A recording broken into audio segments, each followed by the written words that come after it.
the nuts.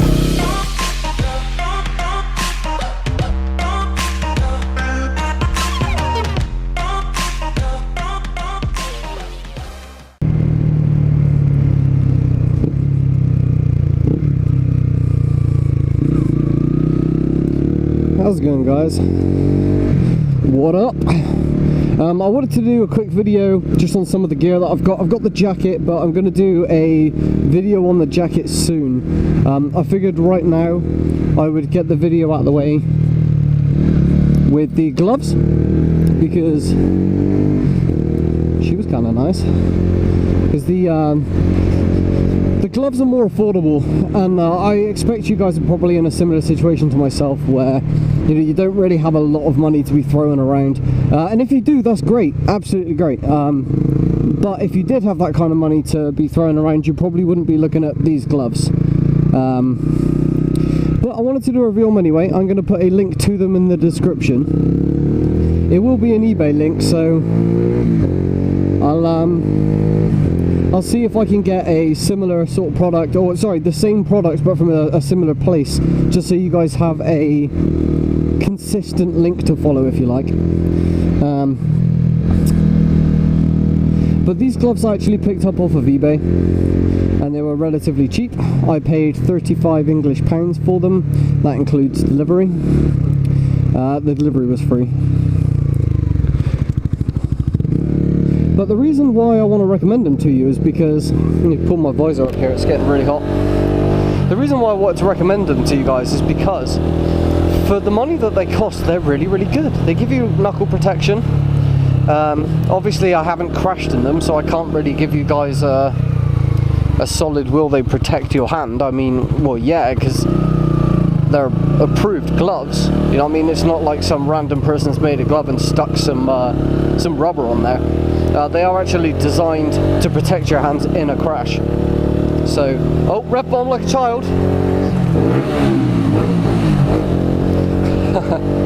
They will actually protect your hands. First thing I just want to get out of the way is that they're not waterproof, okay? I can feel, if I put my hand up here,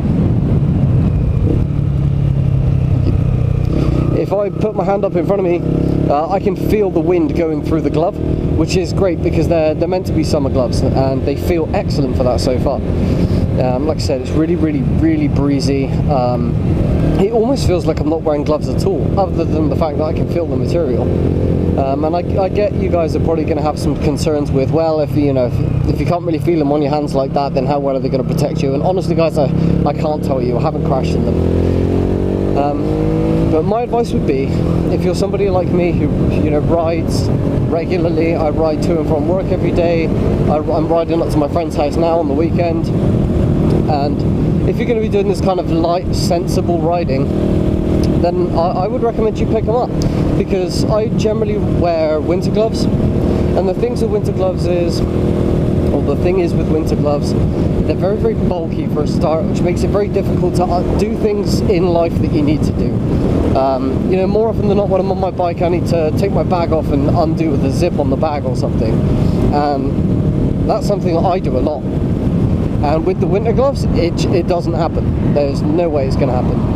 But in the summer gloves, I have enough control with the fingers and enough flexibility in the gloves to be able to do that. Fair play to you, my friend. So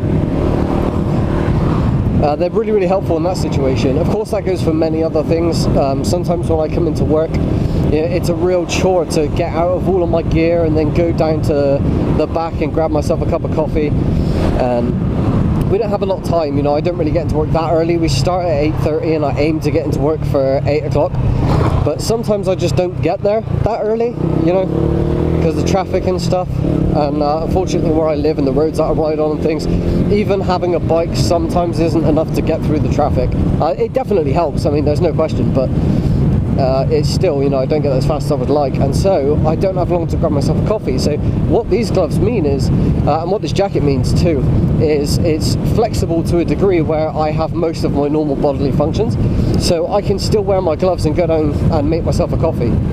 I can handle the kettle, I can handle a spoon, I can take off jar lids, and I just feel like I would have great difficulty doing that in the winter gloves. And I know it's a really weird thing to bring up, like in not like a review of the gloves, but you know, just because I'm advocating them to you. It seems like a weird thing to bring up, but honestly, these are the things, you know. Like, you'll go out and buy a set of Alpinestars gloves, and they will tell you if you crash at 200 miles an hour, they will protect your hands, guaranteed, which is excellent. And they'll tell you how breathable they are, which is excellent, because it will stop you getting hot. And what I'm trying to say is that they are excellent, and I'm not taking anything away from that whatsoever, but they do not talk about this kind of stuff. And really and truthfully, when you buy those Alpinestars gloves and you put them on and you wear them, these are the sort of things that you're going to run into. And I just thought I'd bring that up with these gloves. They're great. They've got thicker sort of like a kind of leather coating on the bottom here, which should protect your hands at any kind of slide. If you're riding a bigger motorcycle than me, i.e. something that is capable of going on a motorway, or if you regularly ride on a motorway, I would recommend probably some heavier duty gloves, because if you come off at 70-80 miles an hour, then these gloves, you know, I wouldn't want to say. Yeah, I just wouldn't want to guess. I mean, I'm sure they'll be okay, but you know, I can't guarantee anything, so I would just keep that in mind. But I definitely recommend a set of summer gloves, if not these. I mean, these ones are made by Icon, I-I-C-O-N, and they feel great. Oh, the nuts!